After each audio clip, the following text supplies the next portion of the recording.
Seventh class के सभी विद्यार्थियों का स्वागत है। Chapter 5 exercise 5.2 lines and angles ये चैप्टर है।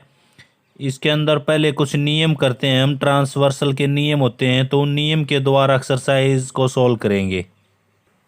तो फर्स्ट है इसमें if two line are parallel, दो लाइन लेते हैं हम यहाँ पे। एक लाइन ये ली और एक लाइन ये L1 है और ये L2। दोनों की दोनों जो लाइन है ये पैरेलल है। L1 पैरेलल L2 समानांतर। पैरेलल क्या होता है? समानांतर रेखा होती है, समानांतर। अब इसमें एक ट्रांसवर्सल होती है। ट्रांसवर्सल को इस तरफ भी खींच सकते हैं हम और इस तरफ भी। यहाँ पे इस तरफ कर देता हूँ। ये एक अलग से लाइन है, इसका नाम रख दिया हमने AB। अब इसमें एंगल 1 2 3 4 5 6 7 8 ये एंगल इसके अंदर यूज कर दिए हमने सभी के सभी। इन 8 के 8 जो एंगल हैं इसमें से चार एंगल इक्वल होते हैं। देखो यहाँ से ये एक लाइन ये है, एक लाइन ये एंगल इसके इक्वल है, वर्टिकल अपोजिट एंगल है। दो किसके इक्वल है? 3 के। तो यहाँ से Z बनता है। यहाँ से शुरू करते हैं हम, यहाँ पर पहुँचते हैं, यहाँ से फिर इसमें पहुँचते हैं और यहाँ से फिर यहाँ पर पहुँचते हैं। तो चारों के चारों जो एंगल है वो इक्वल होते हैं। तो यहाँ लिखते हैं एंगल 1 4 एंड 5 और 8 आर इक्वल। ये इक्वल एंगल होते हैं। नियम, कोई भी नियम हो इनके अंदर। इसके अलावा बाकी जो बच गए 2 3 इसको उल्टा Z बोलते हैं। इस प्रकार से बनेगा ये एंगल 2 3 6 और 7 आर इक्वल। ये एंगल इक्वल होते हैं। इसमें देखो कुछ रीजन होते हैं। एंगल 1 और 4, एंगल 1 इक्वल 4 तो ये वर्टिकल अपोजिट एंगल होता है, VRT बोलते हैं इसको। एंगल 1 और 4, फिर एंगल 4 और 5, एंगल 4 इक्वल टू 5 ये अल्टरनेट एंगल होता है, एकांतर कोण।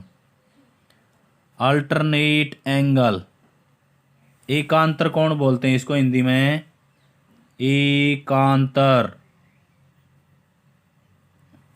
अब 5 और 8, एंगल 5 और 8 ये भी VRT है, वर्टिकल अपोजिट एंगल।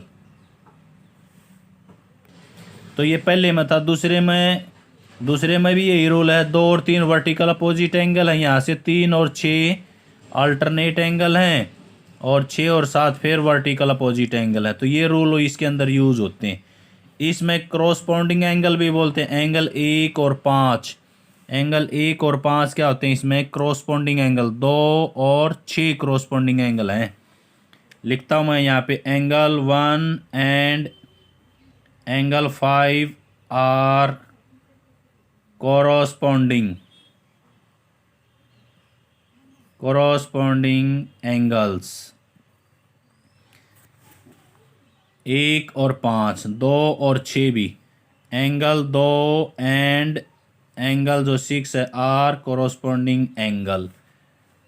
ये तो थे ऊपर का एंगल यहाँ पे, ऊपर का एंगल यहाँ पे। अब नीचे 3, अब ये जो लाइन है इसे नीचे ये एंगल है 3 7 के कोरोस्पोंडिंग भी होता है। Angle 3 and angle 7 are corresponding angles. 4 और 8, angle 4 and 8 are corresponding angles. तो ये रूल है इसके अंदर ये रूल है। याद करने का ये तरीका है 1 2 3 4 5 6 7 8, यानी कि 1 और 4 5 और 8 ये एंगल इक्वल होते हैं। 2 3 6 और 7 ये एंगल इक्वल होते हैं। कोरोस्पोंडिंग एंगल्स भी बोलते हैं इसको, और इसको अल्टरनेट एंगल बोलते हैं। 1 और 5 कोरोस्पोंडिंग यानी कि संगत कोण है ये। अब चलते हैं एक्सरसाइज पे। और फर्स्ट क्वेश्चन है इसमें, state the property that is used in each of the following statement. इनके अंदर कौन सी प्रॉपर्टी यूज होगी कि ये एंगल इक्वल होंगे? इफ ए पैरेलल बी, ये पैरेलल का निशान होता है, ये लाइन इसके पैरेलल है। ये लाइन और ये लाइन दोनों पैरेलल लाइन है, तो उसने कहा देन एंगल 1 और एंगल 5, एंगल 1 और 5 ये हैं, तो ये क्या हैं, कोरोस्पोंडिंग एंगल्स हैं। ये लाइन और ये लाइन पैरेलल है, तो एंगल 1 और 5 क्या हैं, कोरोस्पोंडिंग एंगल्स।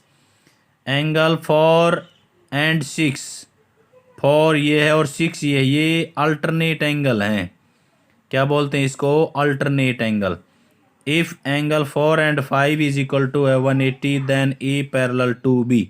अब उसने कहा कि जो एंगल 4 है और एंगल जो 5 है, इन दोनों का जोड़ 180 है, देन ए बी पैरेलल। हाँ यस, जब दो लाइन पैरेलल होते हैं तो एक लगते हुए जो कोण है उनका जोड़ 180 होता है। 3 और 6 का जोड़ भी 180 होता है, 4 और 5 का जोड़ भी 180 होता है, यानी कि सुप्लीमेंट्री।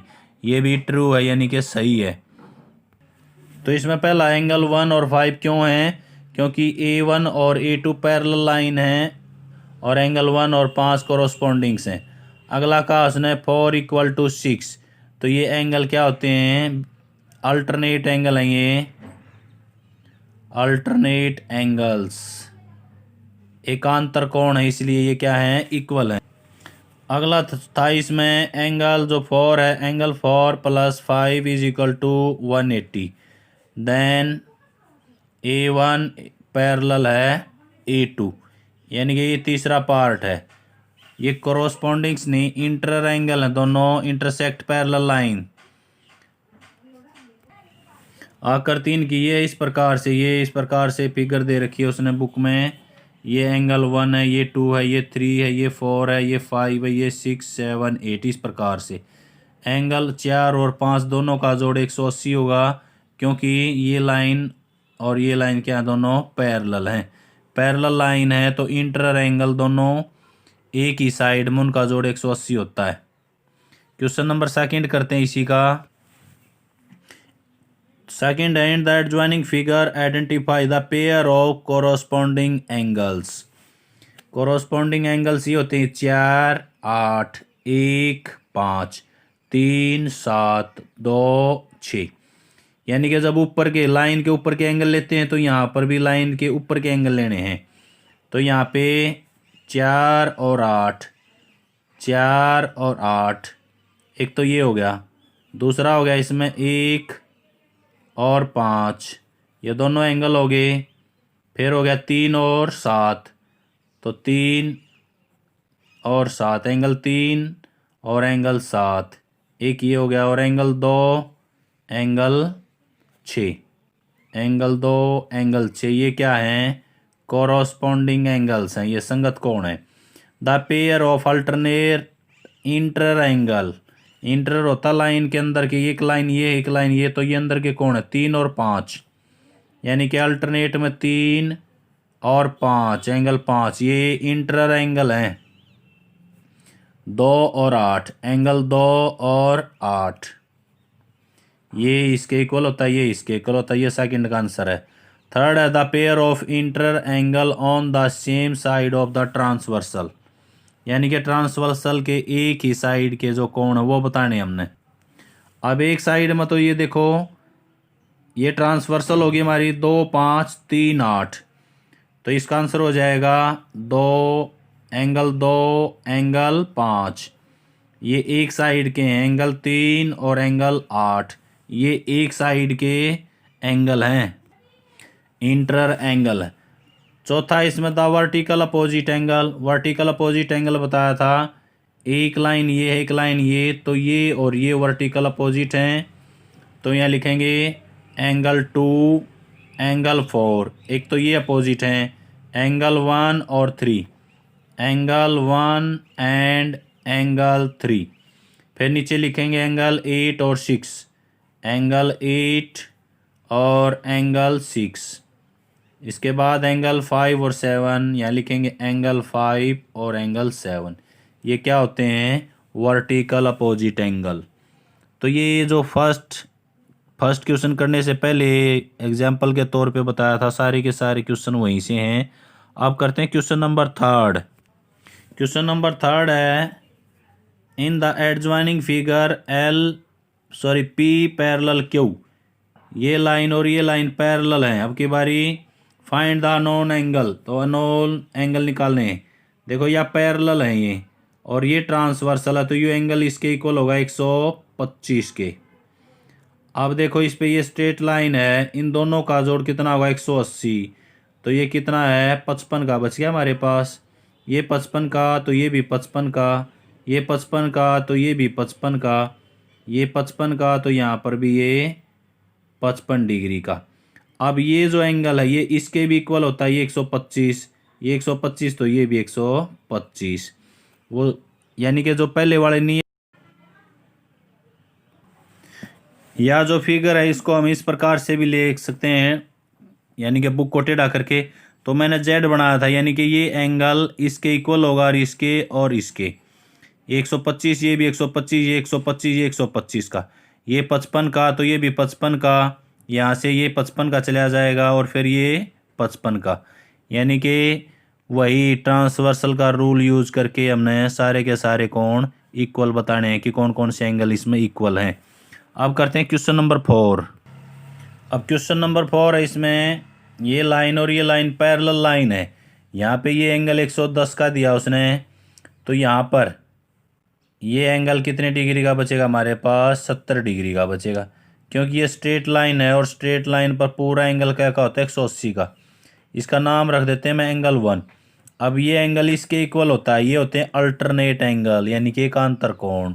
तो x की वैल्यू आ जाएगी हमारे पास 70 डिग्री। इसी प्रकार इसमें ये लाइन और ये लाइन दोनों पैरेलल लाइन दे रखी है उसने, तो दोनों इंटर एंगल का जोड़ कितना होगा 180। तो यहाँ पे x की वैल्यू निकाल देंगे हम, ये 60 का हो जाएगा, ये 120 का हो जाएगा।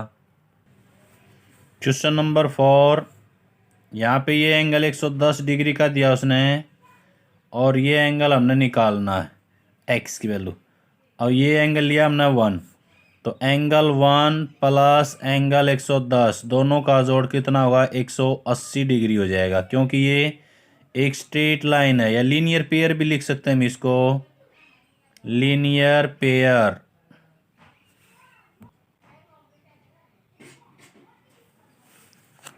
अब इसको 110 को इस तरफ लेके जाएंगे तो एंगल 1 की जो वैल्यू है वो आ जाएगी हमारे पास 180 घटा में 110, तो 70 डिग्री का। तो एंगल 1 किसके बराबर आ गया 70 डिग्री।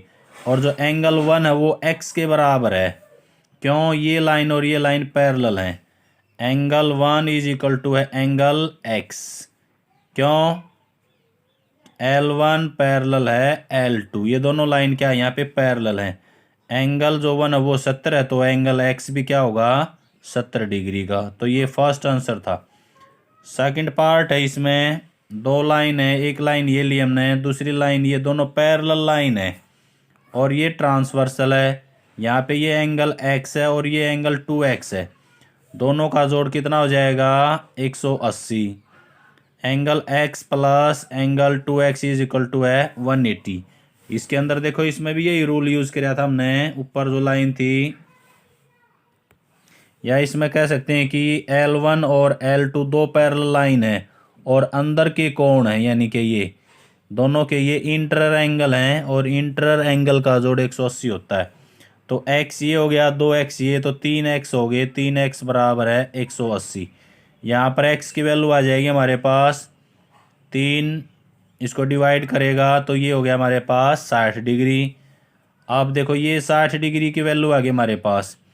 यहाँ पे 2x है, तो x की वैल्यू कितनी है 2x किसके बराबर हो जाएगा 2 multiply 2 as it is, x की वैल्यू रख दी हमने 60, तो ये हो गया 120 का। ये 60 डिग्री का एंगल आ गया हमारे पास, ये आ गया 120 डिग्री का। अब तीसरा पार्ट करते हैं इसका। थर्ड पार्ट दिया उसने, यहाँ पे ये लाइन और ये लाइन है, यहाँ पे ये लाइन दोनों पैरेलल हैं, ये एंगल 100 का, ये 80 का, x की वैल्यू निकालनी है हमने। अब पैरेलल लाइन देखो इसमें कौन सी पैरेलल लाइन है। अब देखो ये दोनों पैरेलल लाइन है, ये इसको आगे बढ़ा दिया, ये बढ़ा दिया, और ये ट्रांसवर्सल है, तो ये बाहर का कोण है और ये लाइन के ऊपर का, तो ये दोनों के दोनों एंगल क्या होते हैं इक्वल होते हैं। एंगल x बराबर एंगल 100 डिग्री, क्यों कोरोस्पोंडिंग एंगल्स हैं ये, because it is corresponding angle.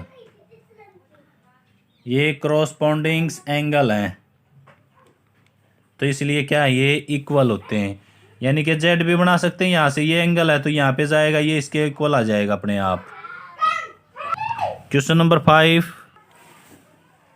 Question 5 है इसमें, in the given figure the arm of two angle are parallel. ये फिगर दे रखी है उसने, इसके अंदर ये लाइन पैरेलल और ये ट्रांसवर्सल, ये भी पैरेलल है। तो पहले इसमें क्वेश्चन नंबर 6 करते हैं। In the given figure below decide whether l is parallel to m. ये एल है और ये एम है, ये पैरेलल बतानी है कि पैरेलल हैं या नहीं है। अब एक एंगल ये दे दिया, एक एंगल ये दिया, इनका दोनों का जोड़ 180 होगा, तो ये पैरेलल लाइन है। जोड़ के देखेंगे हम इनको, 6 और 4 10, 4 और 2 6 7, तो इन दोनों का जोड़ कितना होया, 180 नहीं होता, तो ये पैरेलल नहीं है।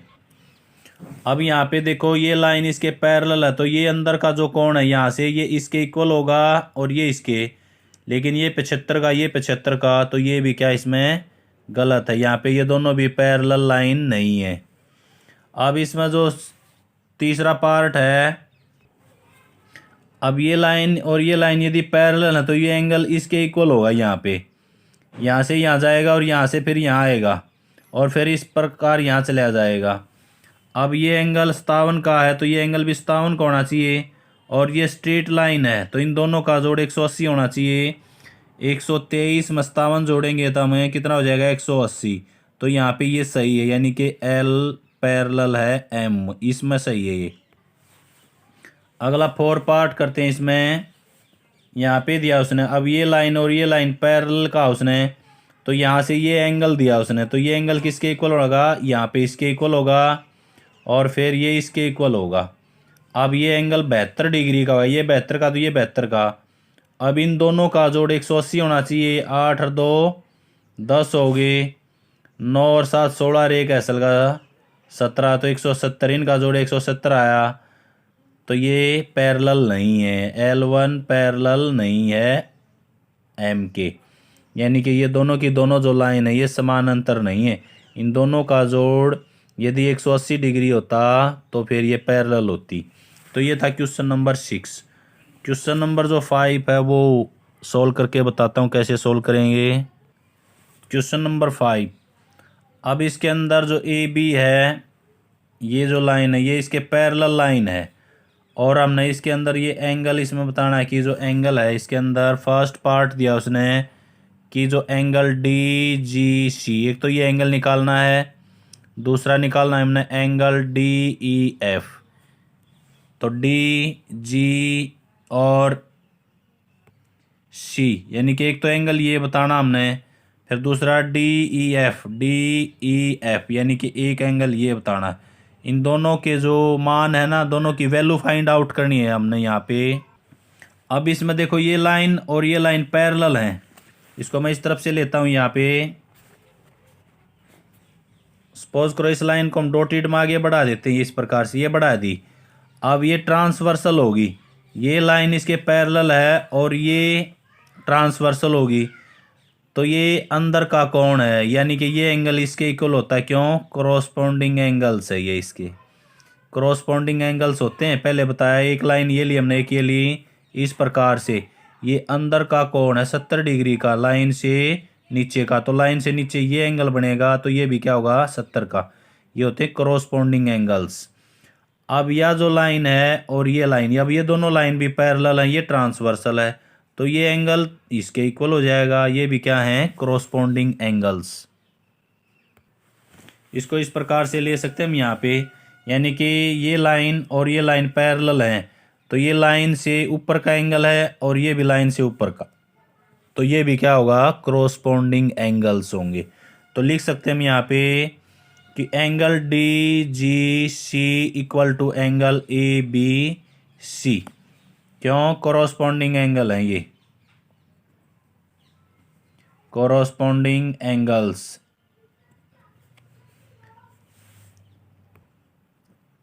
But angle A B C 70 degree का दे रखा है उसने, ए बी सी यानी कि ये एंगल, तो डी सी डी जी सी भी क्या होगा 70 डिग्री है, तो ये हो गया पहला। अब सेकंड जो पार्ट था हमने वो निकालना है इसमें, अब दूसरा जो उसमें जो BC है उसने ये लाइन और ये लाइन पैरेलल दे रखी है और ये ट्रांसवर्सल ले ली हमने, तो इसमें भी इसी प्रकार से लिखेंगे हम angle DEF equal DGC। Corresponding angles हैं ये भी, कॉरोस्पॉन्डिंग एंगल्स। लेकिन जो एंगल DGC है वो हमने निकाल लिया, वो है 70 डिग्री के, ये 70 का है तो ये इसके इक्वल है, तो angle DEF is also 70 degree. तो ये था इसमें क्वेश्चन नंबर 5। क्वेश्चन नंबर 6 पहले हो गया, तो ये एक्सरसाइज आपकी समाप्त होगी। Thank you. जय हिंद, जय भारत।